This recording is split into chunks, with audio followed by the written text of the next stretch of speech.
You Booked It, episode 217. What's going on, everyone? Thank you for joining me today on You Booked It, the #1 podcast where you learn how to create a successful entertainment career. Have you joined the You Booked It community yet? It is your go-to entertainment career resource. Inside, you'll have direct access to Broadway performers, Emmy nominees, and people just like yourself navigating this industry. Learn from those walking the walk. Build industry relationships, access unlimited masterclasses, and learn how to book the job more consistently. Join free today. Tap the link in the show notes or go to youbookeditpodcast.com/invite to get inside. And now, let's meet today's guest. Okay, I am excited for today's interview because today I've got on Douglas Coleman. Douglas, are you ready for this? Yes, I'm ready. Brilliant. Douglas is a singer-songwriter, musician, talk show host, and owner of DJC Music and Productions. So what does a man do after 20 years in corporate America? In Douglas's case, he continues to pursue the musical dream he has carried since his youth. Douglas set out to have a career in music in the early 1980s, but became frustrated and opted for the corporate world. Though his musical temperament and the business world were at odds, he stayed his vocational course for over 20 years before surrendering to his muse, leaving his job and setting up a studio to chase his musical dream. Douglas, that is a very quick summary and synopsis of who you are, what you've done, your career, and a little bit about you. But why don't you expand on that a bit, fill in the gaps, and a little bit more about what you do in the entertainment industry?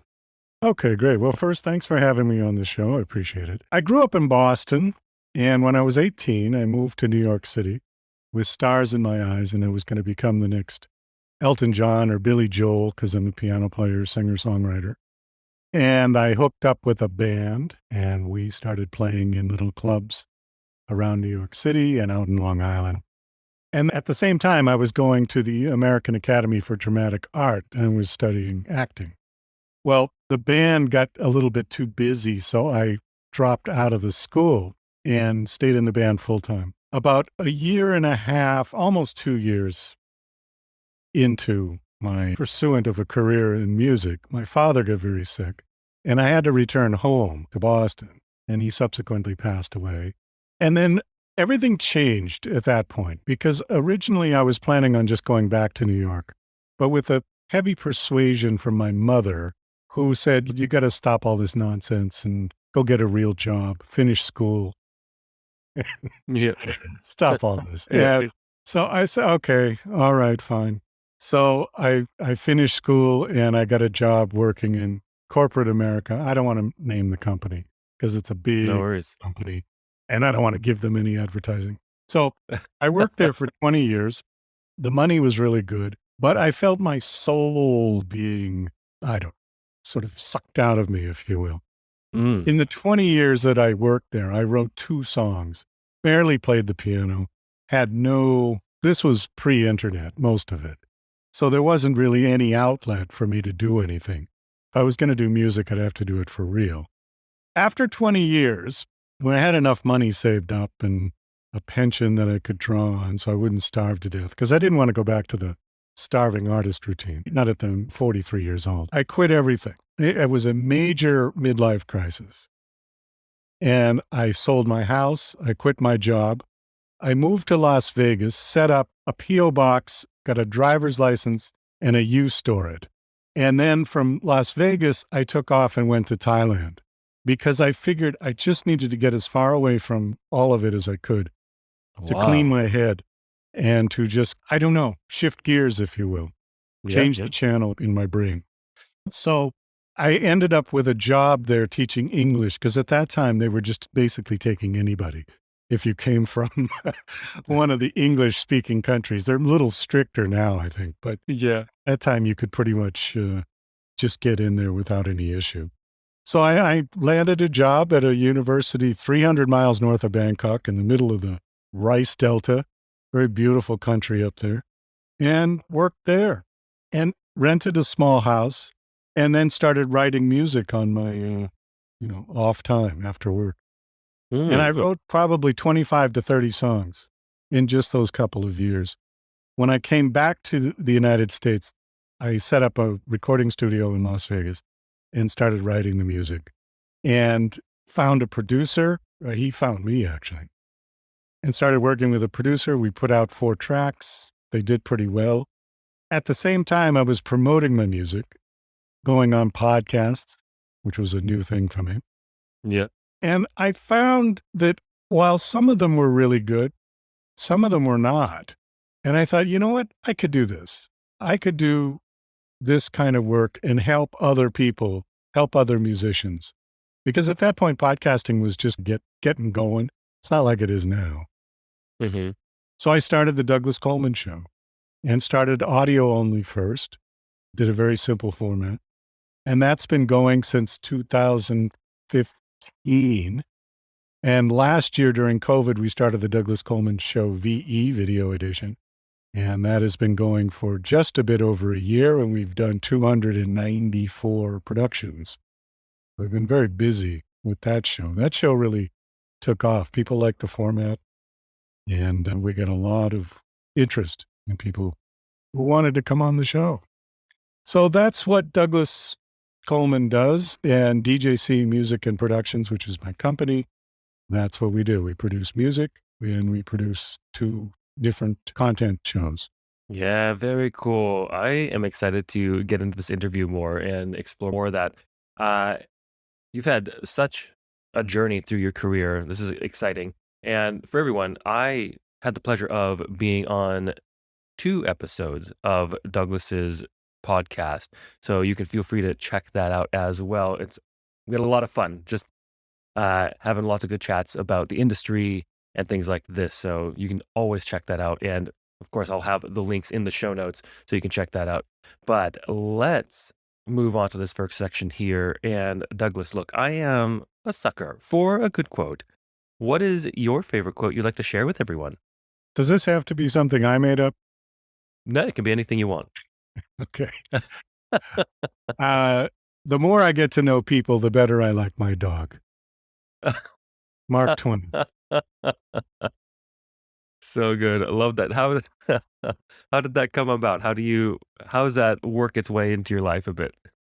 The dogs are always with me. I've got 2 dogs. I've got a German Shepherd who's 125 pounds, who looks ferocious, but he's just a big puppy. Yeah. And I've got this little mixed dog, half Shih Tzu, half Poodle, and he's the older one, and he bosses the German Shepherd around. And they're just always in my life. They're always around. I bring them to the studio with me when I do my interviews. During the video show, I put them out in the hall. But in the audio, they just come and they sleep right at my feet while I'm talking. They just bring me so much joy and pleasure and serenity, if you will. Mm-hmm. And they never stray from that. There is never a moment. I mean, they can piss me off sometimes if they start barking or whatever, but they're very true to themselves and they're very true to me, where I have found through my life that not all people are. People can be very deceptive with language. They can say one thing, mean something else. People can be very two-faced, and dogs are not. And I think that's the big difference. I think the honesty that you get from a dog is very refreshing. So I would be a much more miserable person without them in my life. There you go. Well, let's get into this section here, Douglas. And of course, you are an entertainment professional. I'm an entertainment professional, and I think that you'd agree that this industry can be one of the most subjective, brutally honest, and personally emotional industries in existence. And you know as well as I that in order to create and have a successful career in this industry takes a lot of dedication and hard work. And while, yeah, there's an outrageous amount of fun and excitement and fulfillment doing what we do, there are also our fair share of obstacles, challenges, and failures we're going to experience and we're going to have to move forward through. So tell us, what is one key challenge, obstacle, or failure you've experienced in your career, and how did you come out the other side better because of it?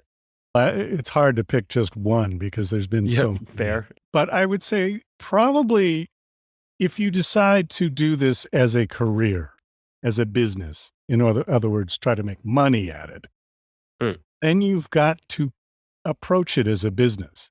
And if you are wearing too many hats, if you're the creator, if you're the artist, if you are the businessman, the manager, the social media person, if you're doing all of it, it can be really daunting.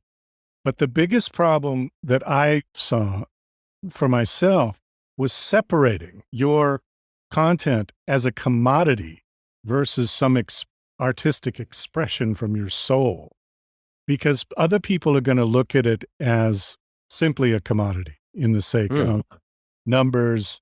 How many listeners do you have? Is this viable for advertising and sponsorship? And they're not going to care how well you speak or what your logo looks like or what you look like or anything. All they're going to do is look at it as a commodity and for the sake of making money off of you.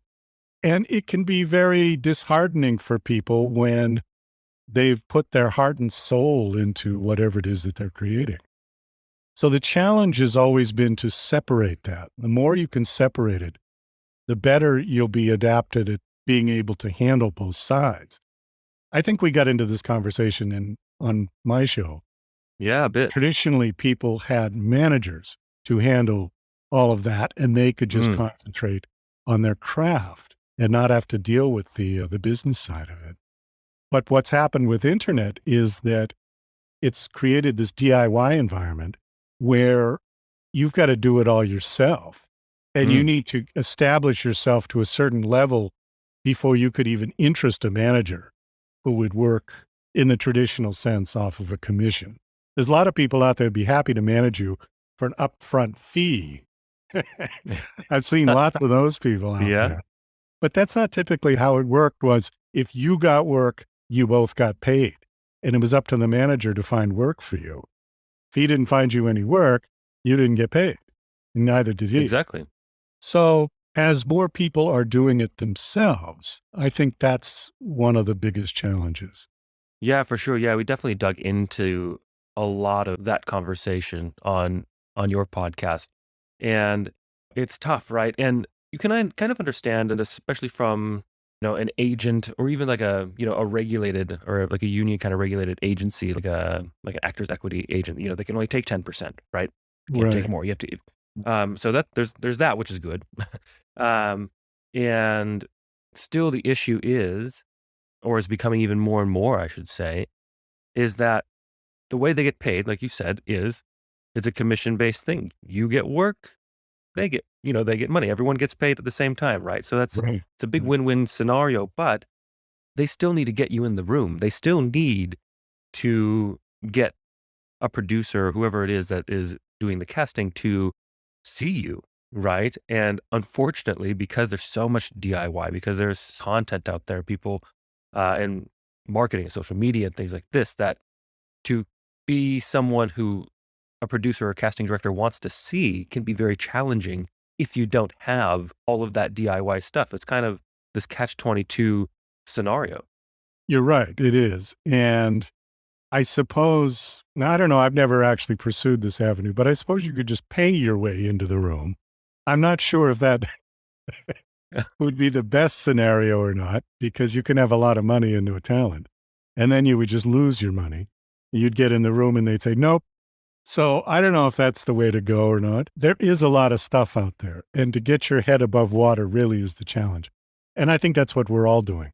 Everybody in this industry now who's doing anything on their own, it's getting yourself known and recognized. Social media is a big player in that feat. And the better you can be at social media, the more possibility you have to get seen. On the other hand, some people are really bad at social media. They're really good at their craft, but they're not great at promoting it. Other people are less good at their craft, but really wonderful at social media. I'm starting to believe that you just simply cannot do it all yourself. Yes, it's DIY, but that doesn't mean you do it alone. And I've Mm. learned that as I've gone on. I've got one full-time person for my show, my producer, John, and a couple of part-time people that I pick up when I need them. But it's getting to the point where I'm going to need somebody to handle the social media, or at least guide me to do the social media. I know you're supposed to engage with your fans, but I'm just not that good at it. Not in that sort of regard. And maybe I need some lessons. If there's anybody out there who teaches how to engage with your fans, let me know, because that would be something I would be interested in getting more information about. I can go on social media and chat with people and post things, but I've seen other people that just have the most unbelievable social media pages. So they're posting like every 5 minutes. I just don't have that kind of time. Yeah, it's tough and being in real time and stuff, and that's kind of how a lot of platforms as well have evolved over time, right? They started off with let's start with, I mean, they started before Facebook. Let's start with Facebook, and MySpace, we you know could you go could, full. yeah, exactly, right. But you could post things, and I guess it was less real time, and as time has gone on, it has become more and more real time, and it's become more and more video Yeah. and less, mm, more challenging. I guess it depends on what you're talking about, uh, but it can be more challenging to schedule content or create content if everything that you do is in the moment, right? So it can be very time consuming because it's harder to batch the work out, depending, of course, depending on what it is that you're pursuing or what you're promoting. Exactly. And I've seen some podcasts that have somebody running around in the studio filming the host from all different angles Mm, and doing 2-second clips, putting them all together and making like a 1-minute teaser for the yeah. upcoming episode. And you see the host at, 16 different angles, front, up, down, sideways, profiles, up from between his legs, up to the, the microphone, all this flash and glam lighting and stuff, and a voice who the upcoming guest is going to be. Beautiful. But that takes a lot of work. That would take a It couple of does. hours to put together. And I can't be the cameraman and the host at the same time. So something like that is where you need help. Now, how successful that kind of advertising is, I don't know. I don't know. It looks nice. Did it inspire me to watch that show? No, it didn't. But all I did was I went, wow, nice trailer. But again, for me, the guest wasn't anybody I was particularly interested in hearing. So I think it has to come back to content rather than flash and glam. Hmm. But flash and glam can certainly get people's attention, but then you've got to have sort of the goods to back it up too. For sure, 100%. Like, marketing is important, right? Like, that's what gets eyeballs on your thing, initially. But it, like you said, it has to fall back on content. I know a lot of people will sometimes use excuses. They're like, oh, you know, they're so good, they're so successful. But okay, well, who are they? And then you figure out their parents have been involved in the music industry or whatever it might be for years, and Right. and you're like, oh, well, you have these inside connections through the industry, and while that's all fantastic, I mean, I guess there's loads of people like this, but at the end of the day, that person still had to get into the room and had to deliver, Right. right? Right. And at the end of the day, like, yes, they shortcutted, they got in front of the right people much more easily than maybe others, but they still had to deliver when push comes to shove. So that's the difference, kind of marketing. That's the marketing side of it versus the content side. You still have to show up and provide the goods. Exactly right. And as cruel as this sounds, and I don't mean to burst anybody's bubble or wake them up from their dream, there are some people that just aren't going to make it for whatever reason. Doesn't mean you don't have talent, and it doesn't mean that you can't do it just because you love doing it. But I think some people need to be realistic, because the road is a hard road to travel. And you really got to put in the dedication and the time, Mm. the effort, and try not to do like I did and wait 20 years to restart yourself again and find yourself 20 years older and the whole world changed because of technology. I had a lot of catching up to do when I came back to this. I mean, a Right. lot. Yeah. So not everybody's going to make it. There are many, many musicians and actors and writers out there that will never see a nickel from their craft. And they'll be working at whatever job they work to support themselves to the day they die. Now, should you give up? No, not if you can afford to do both. But I think there is a reality there. Now, the only person I believe that can decide whether or not you should give it up is yourself. You'll hear that from other people. As an example, my mother told me, "You give this nonsense up. You're never going to make a career out of this." And I believed her for 20 years. But after 20 years, I felt things stealing my soul. And I had to go back. Otherwise, I would have died. I've been like the guy in Joe and the Volcano. You remember that movie? Where Yep, he's I've just seen it, sitting yep. there in that gray metal office. That's how I felt. And I had to get out. And so now I'm doing it. The show is holding its own. We're making a bit of money on the business side. I'm not retiring and buying an island just yet, but it's moving along and I'll keep doing it. At this point in my life, I got nothing else to do. So I might as well because I love doing it. Beautiful. Did you know building industry relationships are the most important assets you need to create a long-lasting entertainment career? And don't take my word for it. Guest after guest here on the podcast have attributed some of their biggest career moments to their relationships. That is why you need to get yourself inside the You Booked It community. You'll learn what you need to do to get noticed and make sure your headshot stays in the callback pile so you can book the gig more consistently and create a successful career. Tap the link in the show notes or go to youbookeditpodcast.com/invite to get inside free today. Well, let's move on to a time that I like to call your spotlight moment. That one moment in time that you realized, yeah, I want to be an entertainer or in the entertainment industry for a living. Or maybe it was, yes, this is what I need to be doing in this industry. Tell us about that. Okay. I think the one time that it really hit me was after I got accepted to go to the American Academy of Dramatic Art in New York. We had an acting class and I got up and did this little sketch. It was a little impromptu thing. And I think improvisational is the word I was looking for, not impromptu. There we go. An improvisation. And it was just a minor little thing. I'm sitting alone at a table putting together a model ship. And one thing led to another and things started to go wrong. And I started to react accordingly. And I was getting hit with questions. The entire class was erupting in laughter, including the teacher.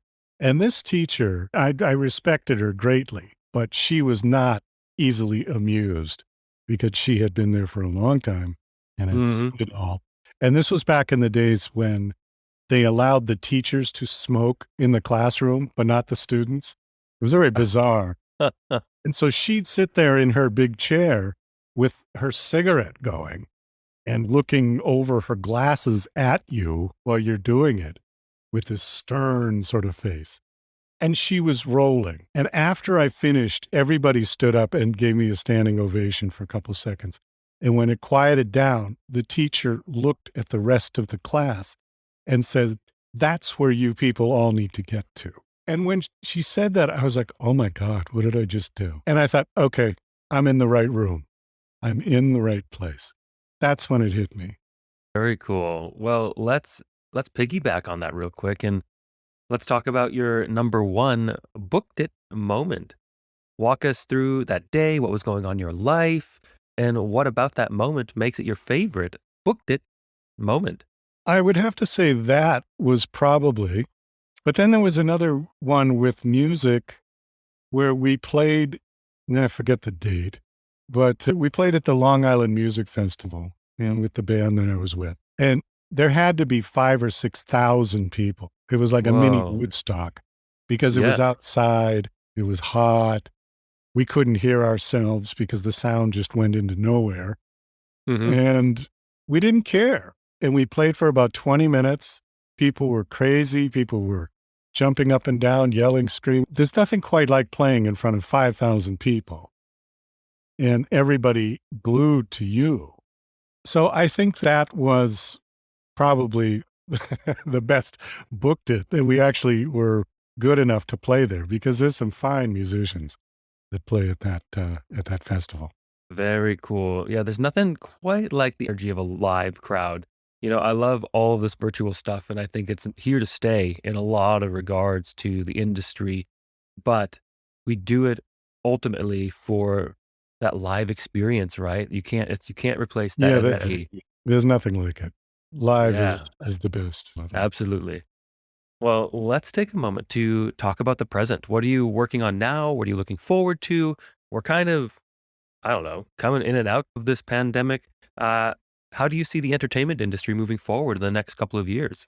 I'll take the three questions one at a time. How's that?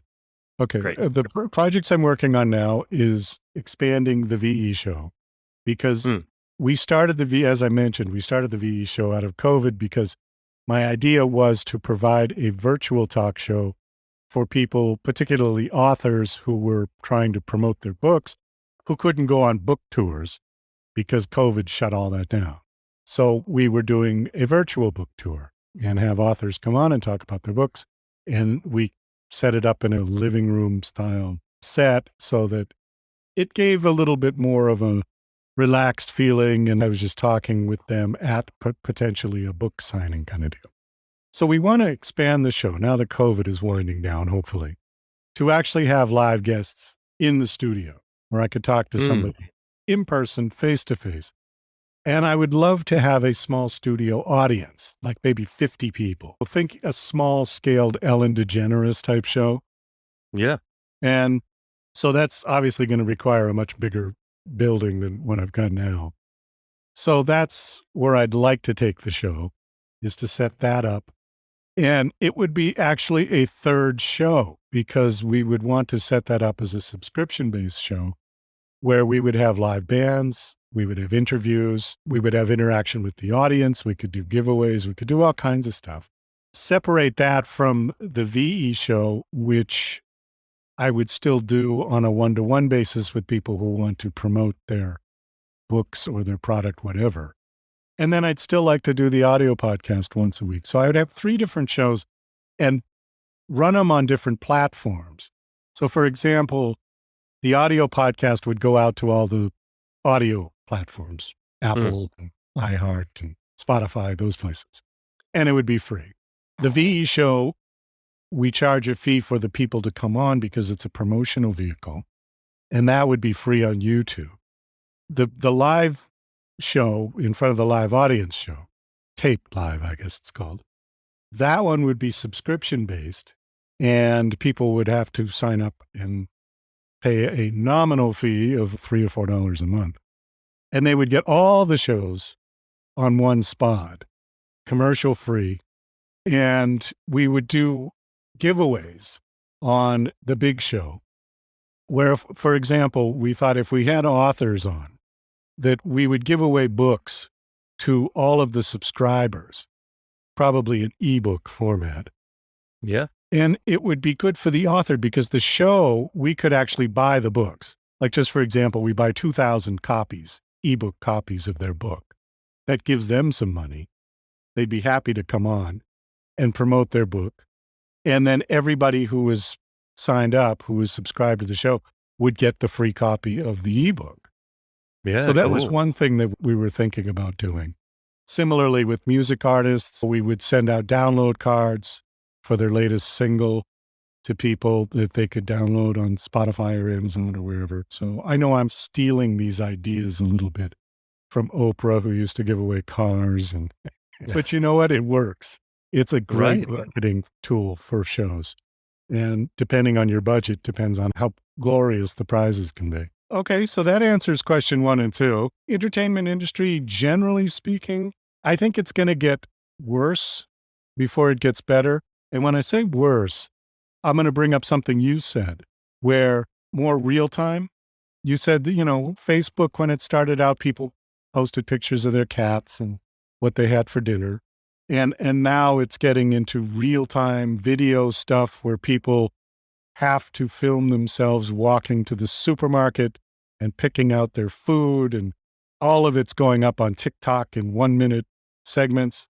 I think that kind of living is going to get worse.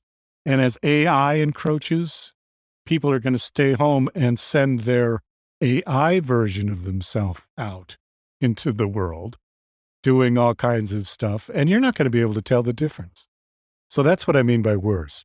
Mm. I think that's where it's going. I've already seen it. I've already seen an AI music artist who doesn't exist, and the music is all computer generated. So it's a computer geek who has suddenly become a rock star. And Yeah.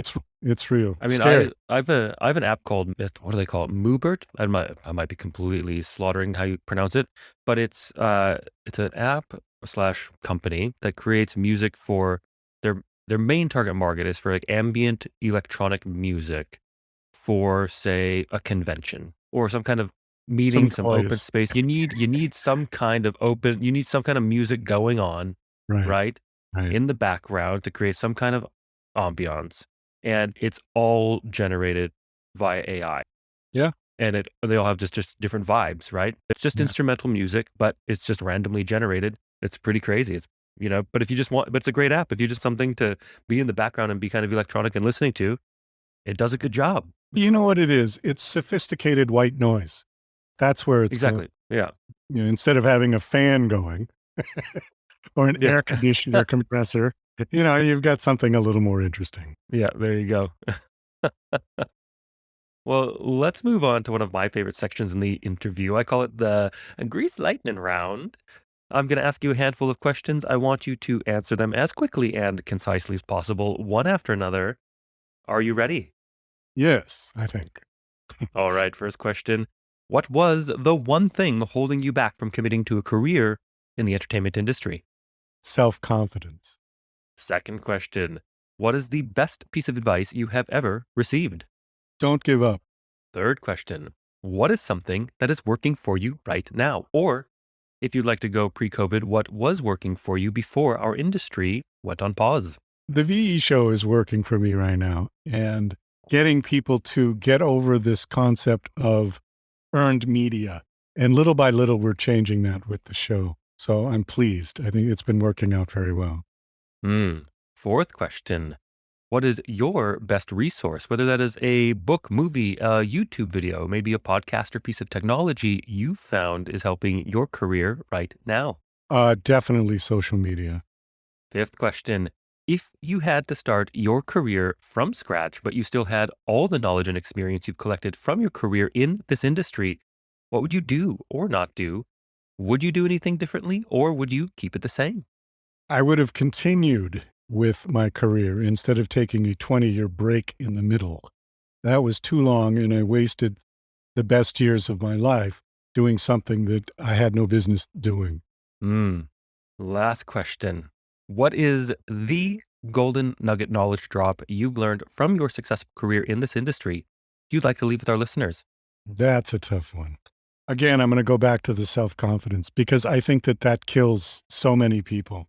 The lack of self-confidence to get out of bed, to do it, to put yourself out on stage naked, figuratively speaking, and whatever the world throws at you, you keep going. I've learned that, but it took me a long time to get there. And I've seen people who are 15 and 16 years old who have been on my show who have got it. And when they got it at that age, I salute them because it took me till I was in my 40s before I got it. So, bully for them if they can find that at an early age, because the earlier you start, the better off you're going to be.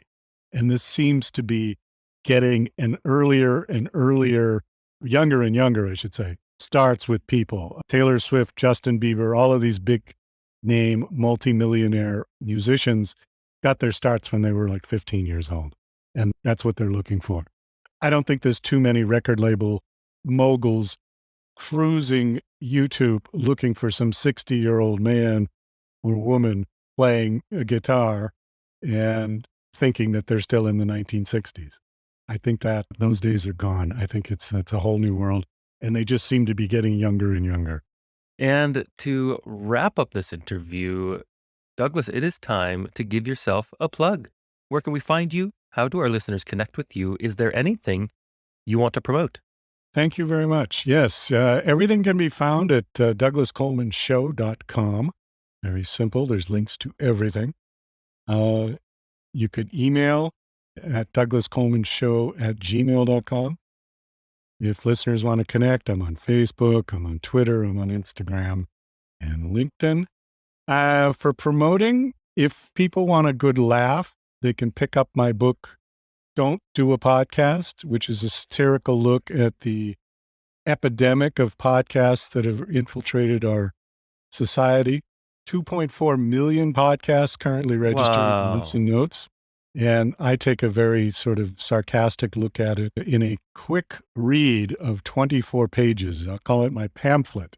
And it's available on Amazon for 99 cents. So Don't Do a Podcast by Douglas J. Coleman.